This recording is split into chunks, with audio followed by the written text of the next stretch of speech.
어떤 믿음은 배신으로 끝나요. 68세 김순자, 그녀는 며느리를 믿었어요. 15년을 함께 살았거든요. 며느리는 착했어요. 시어머니를 잘 모셨죠. 명절마다 음식을 만들고 아플 때 병원에 데려갔어요. 순자는 생각했어요. 내 딸처럼 고마운 며느리라고요. 하지만 순자에게는 비밀이 있었어요. 아무도 모르는 비밀. 바로 통장이었죠. 20년간 모은 돈.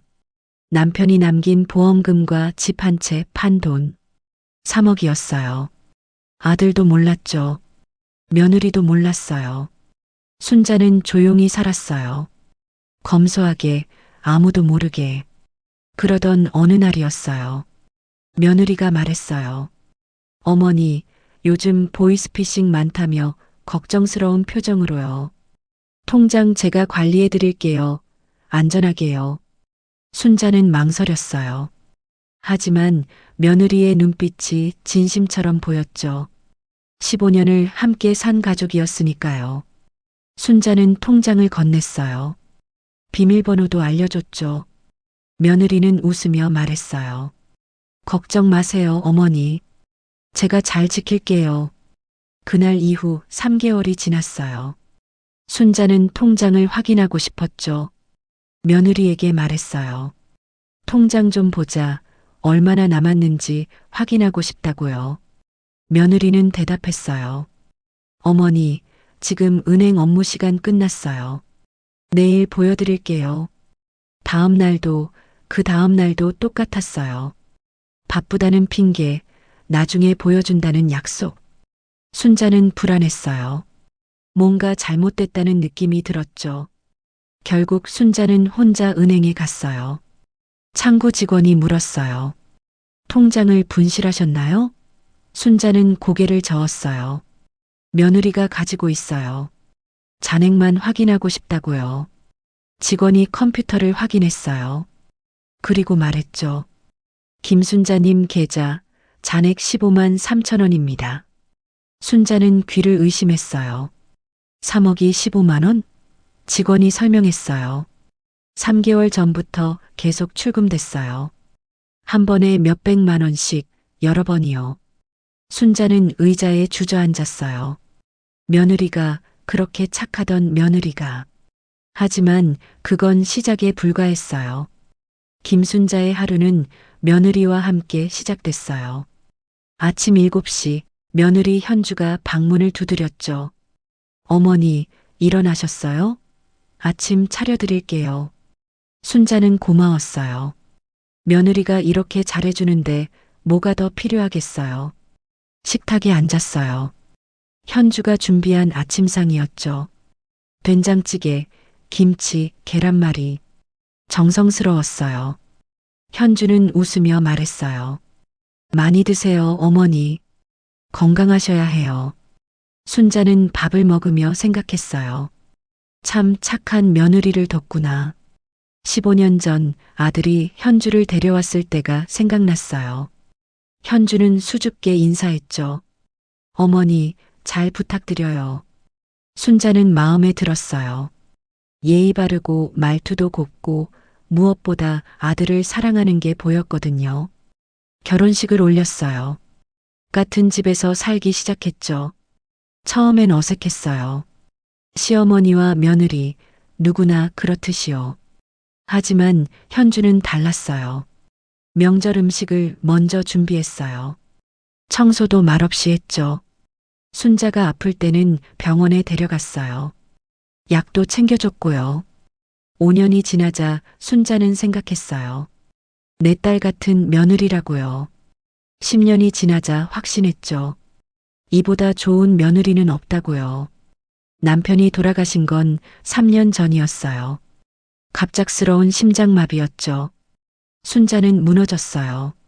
40년을 함께 산 남편이었거든요. 현주가 옆에 있어줬어요. 어머니, 울지 마세요. 제가 있잖아요. 순자는 현주의 손을 꼭 잡았어요. 고맙다, 정말 고맙다고요. 장례를 치르고 보험금이 나왔어요. 1억 5천만 원이었죠. 순자는 조용히 통장에 넣었어요. 아무에게도 말하지 않았죠. 1년 후 순자는 집을 팔았어요. 남편과 살던 낡은 집이었죠. 추억이 많았지만 혼자 살기엔 너무 컸어요. 아들네 집으로 들어왔어요. 집한 돈 1억 5천만 원도 통장에 넣었죠. 합쳐서 3억이 됐어요. 순자는 아무에게도 말하지 않았어요. 아들에게도 며느리에게도요. 왜냐고요? 돈 때문에 관계가 틀어지는 걸 봤거든요. 이웃집 할머니가 그랬어요. 자식들에게 돈 있다고 했다가 매일 돈 달라는 전화를 받았죠. 결국 다 져버렸고 자식들은 연락도 안 했어요. 순자는 그러고 싶지 않았어요. 조용히 살고 싶었죠. 현주는 여전히 잘해줬어요. 아침마다 식사를 차렸고 저녁에는 과일을 깎아줬어요. 주말이면 함께 산책을 나갔죠. 순자는 행복했어요. 좋은 며느리가 있어서, 따뜻한 집이 있어서요. 하지만 순자는 몰랐어요. 현주가 통장을 노리고 있다는 걸요. 그날 저녁이었어요. 뉴스에서 보이스피싱 사건이 나왔죠. 70대 노인이 3천만 원을 잃었다는 내용이었어요. 현주가 걱정스러운 표정으로 말했어요. 어머니, 요즘 이런 사기가 많대요. 순자는 고개를 끄덕였어요. 무섭네, 조심해야겠어요. 현주가 잠시 망설이더니 물었어요.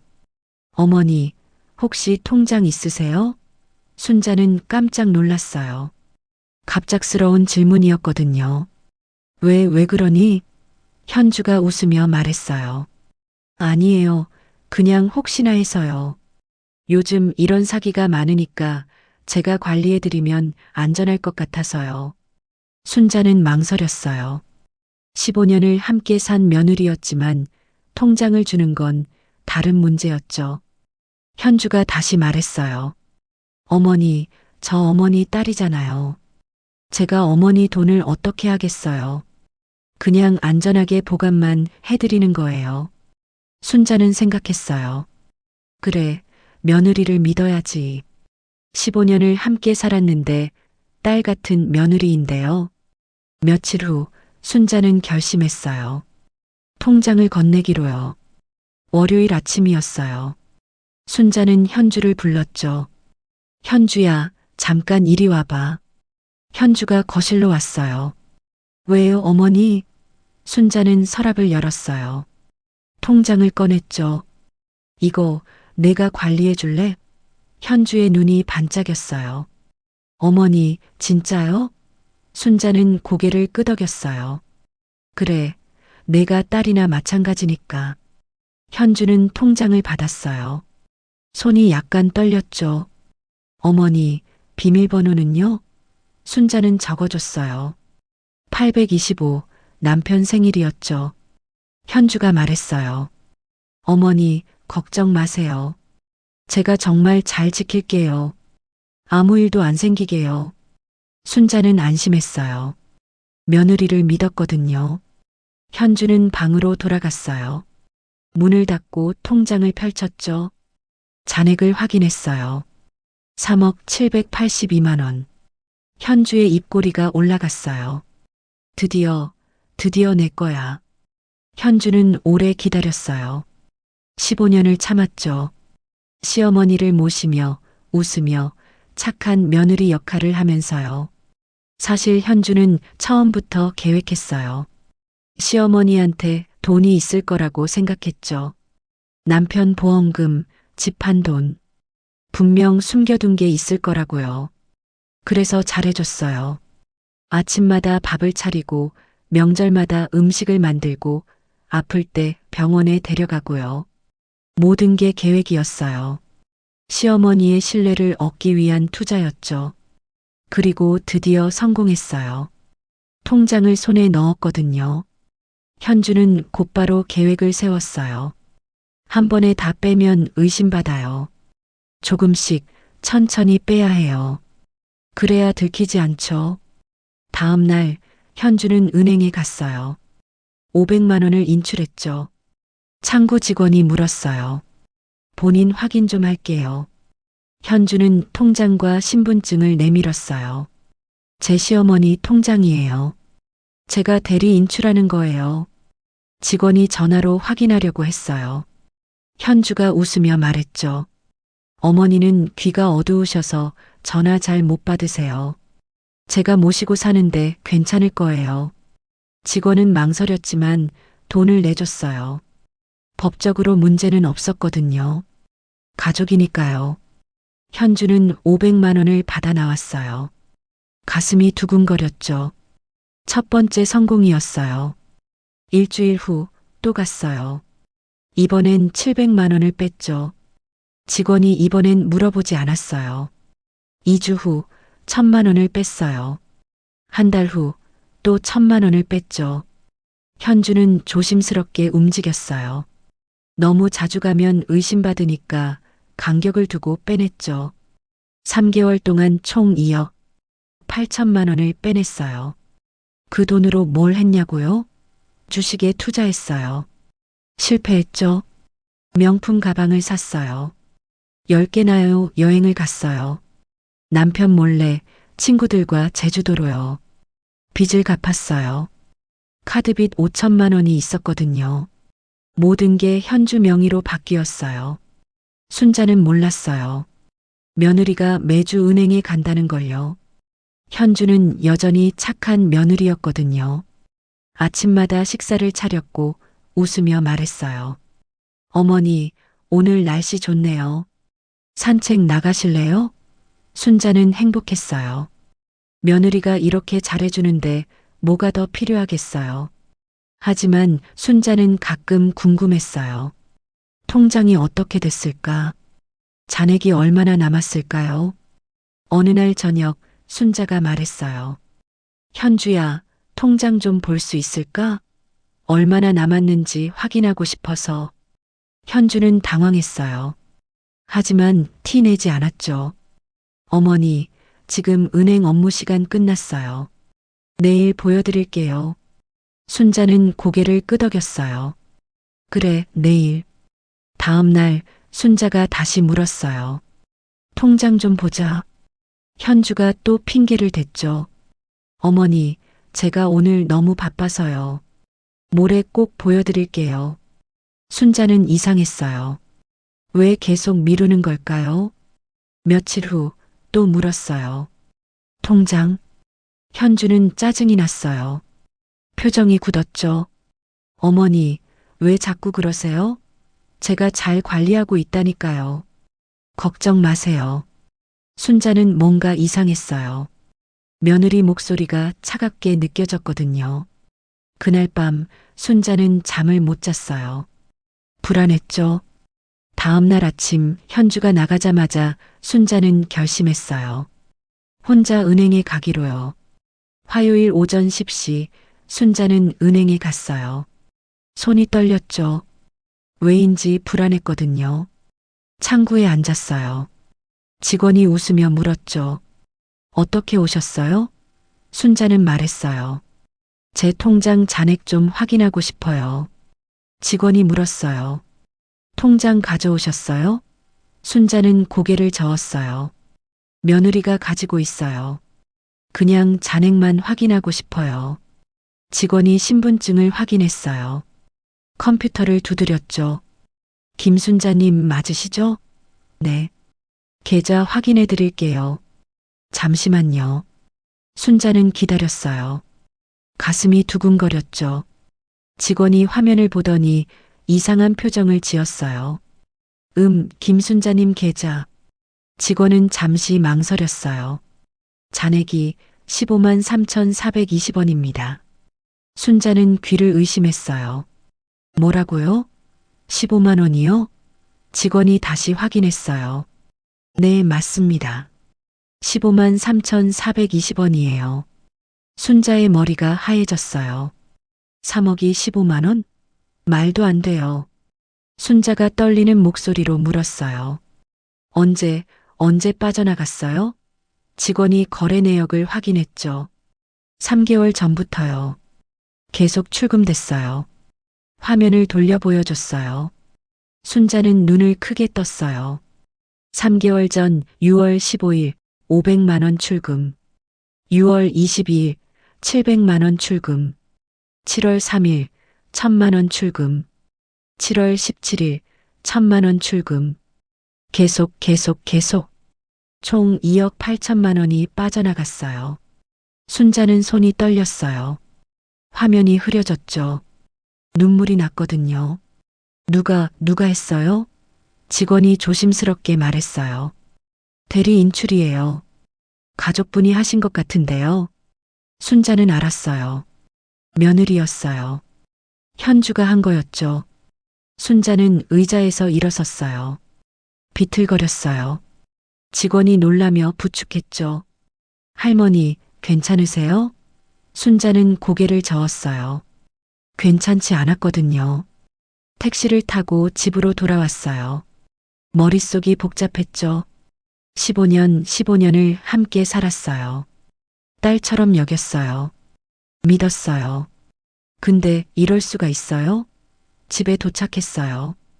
현주가 거실에 있었죠. TV를 보고 있었어요. 어머니, 어디 갔다 오세요? 순자는 현주를 똑바로 쳐다봤어요. 은행 갔다 왔다. 현주의 표정이 굳었어요. 은행요? 순자가 물었어요. 내 통장, 지금 얼마 남았어? 현주는 눈을 피했어요. 그게 어머니. 얼마냐고 물었어. 순자의 목소리가 커졌죠. 현주는 당황했어요.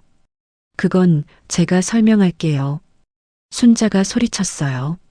15만 원. 15만 원밖에 안 남았더라. 3억이 어디 갔어? 현주는 아무 말도 못했어요. 순자가 다가갔어요. 내가 뺐지? 내가 내 돈을 가져갔지? 현주는 고개를 숙였어요. 죄송해요, 어머니. 순자는 믿을 수 없었어요. 왜 그랬어? 현주가 말했어요. 빚이 있었어요. 카드 빚이요. 갚아야 했어요. 그게 2억 8천만 원이나 돼? 현주는 울먹였어요. 주식도 했어요. 잃었어요. 그리고 여행도 가고. 순자는 힘이 빠졌어요. 소파에 주저앉았죠. 15년을 믿었는데. 현주가 말했어요. 어머니, 죄송해요. 제가 갚을게요. 천천히요. 순자가 물었어요. 뭘로? 돈도 없잖아. 현주는 대답하지 못했어요. 순자는 경찰에 신고하려고 했어요. 전화를 들었죠. 하지만 현주가 말했어요. 어머니, 신고하면 저 감옥 가요. 그럼 우리 애들은요? 순자는 손자들 생각이 났어요. 8살, 5살. 어린 아이들이었죠. 전화를 내려놓았어요. 며칠 후 순자는 경찰서에 갔어요. 상담을 받았죠. 경찰이 말했어요. 가족 간 거래는 형사처벌이 어려워요. 민사로 가셔야 해요. 순자가 물었어요. 그럼 돈은요? 경찰이 고개를 저었어요. 이미 쓴 돈은 돌려받기 힘들어요. 변호사를 찾아가 봐야 할 거예요. 순자는 변호사 사무실에도 갔어요.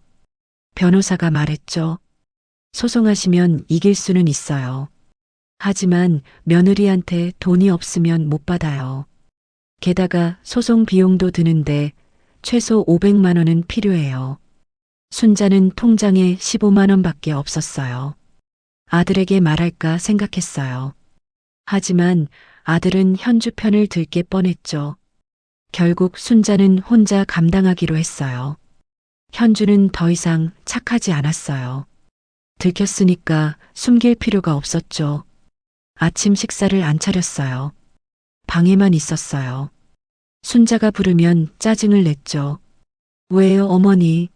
제가 뭘 어쩌라고요? 순자는 상처받았어요. 15년간 쌓은 관계가 하루아침에 무너졌거든요.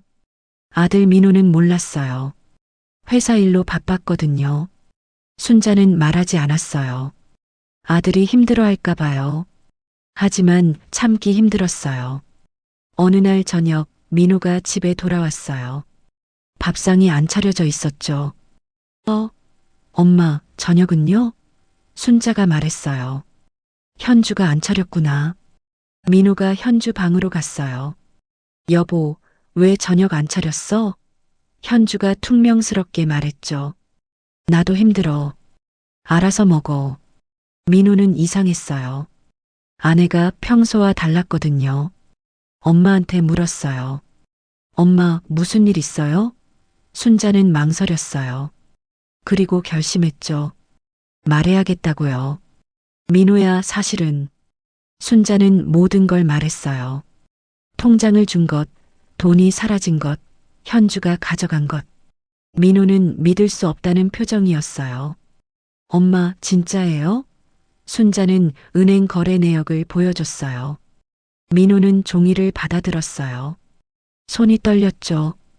2억 8천만 원. 민호는 아내 방으로 갔어요. 문을 열었죠. 현주야, 이게 무슨 짓이야? 현주는 울기 시작했어요. 미안해, 여보. 나도 어쩔 수 없었어. 빚이 너무 많았어. 민호가 소리쳤어요. 그래도 이럴 수 있어? 엄마 돈을 훔쳐? 현주가 대꾸했죠. 훔친 게 아니야. 관리하라고 주신 거잖아. 민호는 어이가 없었어요. 관리가 이래? 다 써버리는 게 관리야? 둘은 밤새 싸웠어요. 순자는 방에서 그 소리를 들었죠. 가슴이 아팠어요. 다음 날 아침 민호가 순자에게 왔어요. 엄마, 죄송해요. 제가 몰랐어요. 순자는 고개를 저었어요. 내 잘못은 아니다. 민호가 말했어요. 제가 현주한테 갚으라고 할게요. 천천히요. 순자는 알았어요. 불가능하다는 걸요. 현주한테 돈이 없었거든요. 며칠 후 집안 분위기가 최악이 됐어요. 현주는 순자를 피했어요. 마주치면 눈을 피했죠. 민호는 중간에서 힘들어했어요. 아내도 엄마도 힘들어 보였거든요. 순자는 결심했어요. 나가기로요. 이 집에서.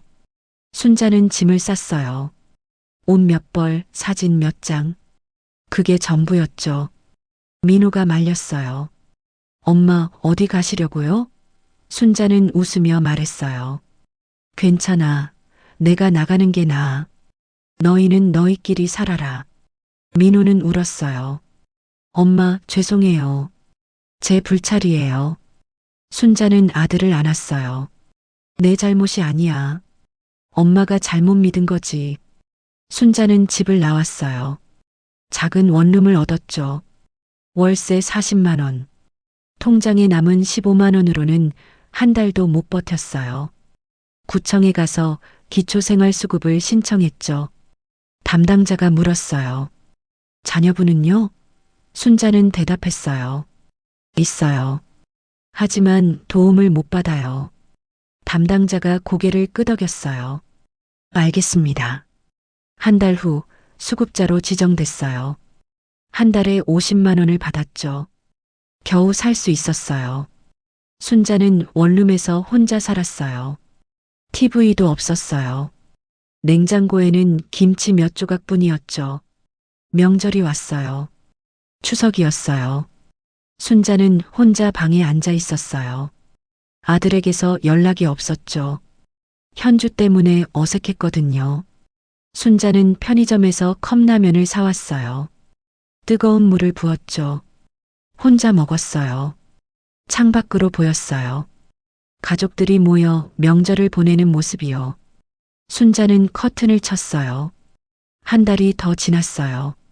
순자는 작은 원룸에서 조용히 살았어요. 아침에 일어나면 창밖을 봤죠. 하늘이 보였어요. 구름이 흘러갔고요. 순자는 생각했어요. 인생이 이런 거구나. 믿었던 사람에게 배신당하고 모든 걸 잃고 혼자 남는 거요. 하지만 순자는 무너지지 않았어요. 살아야 했으니까요. 매일 아침 산책을 나갔어요. 공원을 천천히 걸었죠. 다른 어르신들이 벤치에 앉아 계셨어요. 순자도 앉았어요. 어르신들과 이야기를 나눴죠. 한 할머니가 물었어요. 혼자 사세요? 순자는 고개를 끄덕였어요. 네, 혼자요. 할머니가 말했어요. 저도요. 외롭죠? 순자는 웃었어요. 그래도 괜찮아요. 익숙해지더라고요. 어느 날 아들에게서 전화가 왔어요. 엄마, 나예요. 순자는 반가웠어요. 민호야. 엄마, 어떻게 지내세요? 잘 지내지 뭐. 침묵이 흘렀어요. 민호가 조심스럽게 말했죠. 엄마, 현주가 일 시작했어요. 돈 벌어서 갚겠대요. 순자는 웃었어요. 쓴웃음이었죠. 그래, 천천히 갚으라고 해라. 엄마는 괜찮으니까. 민호가 울먹였어요. 죄송해요, 엄마. 순자는 대답했어요. 괜찮아. 내 잘못이 아니니까. 전화를 끊었어요. 순자는 알았어요. 돈은 돌아오지 않을 거라는 걸요. 현주가 아무리 일해도 2억 8천만 원은 평생 갚지 못할 금액이었거든요. 순자는 받아들였어요. 돈은 이미 없어요. 화를 내봤자 돌아오지 않아요. 그보다 더 아픈 건 믿음이 무너진 거였죠. 15년간 쌓은 관계가 거짓이었다는 것. 며느리가 처음부터 돈을 노렸다는 것. 그게 가장 아팠어요. 순자는 깨달았어요. 재산은 끝까지 본인이 지켜야 한다는 걸요. 가족이라도 함부로 믿어선 안 된다는 걸요. 외로움 때문에 판단이 흐려졌어요. 며느리의 관심이 진짜인 줄 알았죠. 하지만 아니었어요. 며느리는 돈을 보고 있었던 거예요. 순자는 후회했어요. 왜 통장을 줬을까? 왜 비밀번호까지 알려줬을까? 하지만 이미 늦었죠. 시간은 되돌릴 수 없었으니까요. 생일이 왔어요. 69세가 됐죠. 순자는 혼자 미역국을 끓였어요. 작은 냄비에 조금만요. 밥 한 공기와 미역국, 김치 몇 조각. 혼자 생일상을 차렸어요. 생일 축하합니다. 순자는 혼자 중얼거렸죠. 밥을 먹다 말고 창밖을 봤어요. 석양이 지고 있었죠. 붉은 노을이 하늘을 물들였어요. 아름다웠죠. 순자는 생각했어요. 그래도 살아있구나. 숨을 쉬고 있구나. 내일도 해는 뜰 거고 나는 또 일어날 거예요. 혼자지만 그래도 살아갈 거예요. 며칠 후 순자는 구청에 갔어요. 노인 일자리 센터를 찾았죠. 담당자가 물었어요. 어떤 일을 원하세요? 순자는 말했어요. 뭐든 괜찮아요. 제가 할 수 있는 거요. 일주일 후 순자는 일을 시작했어요. 공원 청소였죠. 아침 6시에 시작해서 9시에 끝나는 일이었어요. 한 달에 30만 원을 받았죠. 수급비 50만 원과 합쳐서 80만 원이 됐어요. 살 수 있었어요. 순자는 매일 아침 공원을 청소했어요. 낙엽을 쓸고 쓰레기를 주웠죠. 힘들었지만 괜찮았어요. 일하는 게 좋았거든요. 혼자 생각할 시간이 줄어들었으니까요. 어느 날 공원에서 다른 할머니를 만났어요. 청소하는 할머니였죠. 인사를 나눴어요. 안녕하세요. 안녕하세요. 함께 청소를 했어요. 할머니가 물었어요. 이 일 오래 하셨어요? 순자는 웃었어요. 아니요, 얼마 안 됐어요. 할머니가 말했죠. 저는 5년째예요. 익숙해지면 괜찮아요. 순자는 고개를 끄덕였어요. 그러겠죠. 두 사람은 친구가 됐어요. 일이 끝나면 커피를 마셨죠. 할머니가 자기 이야기를 했어요. 남편이 일찍 돌아가시고 자식들은 멀리 살고 혼자 산다고요. 순자도 자기 이야기를 했어요. 며느리에게 돈을 빼앗긴 것, 집을 나온 것, 지금 혼자 산다는 것을요. 할머니가 말했어요. 우리 비슷하네요. 순자는 웃었어요. 그러게요. 할머니가 덧붙였죠. 그래도 우리 살아있잖아요. 그게 다행이에요. 순자는 고개를 끄덕였어요. 맞아요. 우리 살아있어요. 밤이 됐어요. 순자는 작은 원룸으로 돌아왔어요. 침대에 누웠죠. 천장을 바라봤어요. 낡은 천장, 곳곳에 금이 가 있었어요. 순자는 생각했어요. 인생이 이렇게 끝나는구나. 68세에 모든 걸 잃고 혼자 남았어요. 하지만 순자는 받아들였어요. 이게 내 인생이구나. 순자는 눈을 감았어요. 내일도 일어날 거예요. 공원을 청소할 거고요. 할머니와 커피를 마실 거예요. 혼자지만 그래도 살아갈 거예요. 창밖으로 바람이 불어왔어요. 차가웠죠. 순자는 이불을 덮었어요. 따뜻했어요. 작지만 내 공간이었으니까요. 순자는 마지막으로 생각했어요. 며느리를 용서할 수 있을까? 아니요, 아직은 아니에요. 하지만 언젠가는 용서할 수 있을지도 몰라요. 그때까지는 그냥 살아갈 거예요. 하루하루요. 68세 김순자의 이야기는 여운을 남긴 채 천천히 끝나갔어요.